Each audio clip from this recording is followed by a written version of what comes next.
నెల్లూరు జిల్లా గూడూరులో నిర్వహించిన డిఎస్సి అక్రమాలపై అవగాహన సదస్సులో మాజీ మంత్రి కాకాణి గోవర్ధన్ రెడ్డి, ఎమ్మెల్సీ చంద్రశేఖర్ రెడ్డి పాల్గొన్నారు.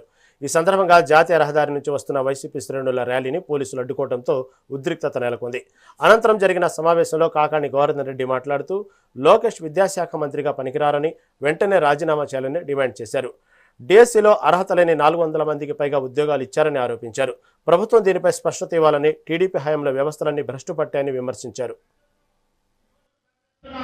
ఉద్యోగం వస్తుందంటే దాంట్లో మన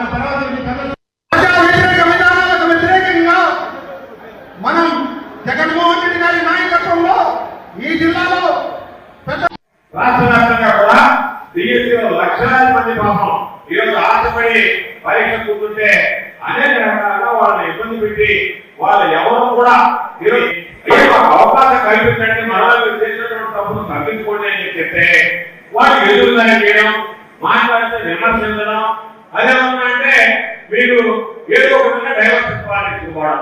మేము స్పష్టంగా మిమ్మల్ని అడిగేది ఏంటి, డిఎస్సీలో అవకతవకలు జరిగినటువంటి మాట వాస్తవం అంటే దానికి ఏం చెప్పాడు, జగన్మోహన్ రెడ్డి గారిని బహిరంగ చేసి మేము సిద్ధంగా ఉన్నామని చెప్పి లోకేష్ సవాల్ చేశాడు. మేము ఏం చేస్తాము, అయ్యా నీ స్థాయికి ఒకవేళ నువ్వు ఆయన వెంకటరామారావు గారి మనలో లేకపోతే చంద్రబాబు నాయుడు కోరుకోయి ఉండొచ్చు, కానీ నీ స్థాయికి, నీ స్తోమతకి, నీతో డిబేట్ చేయడానికి జగన్మోహన్ రెడ్డి గారు అవసరంగా ఇష్టమున్నా లేకపోయినా మా చంద్రశేఖర్ రెడ్డి నీకు ఎక్కువ, కాబట్టి మేము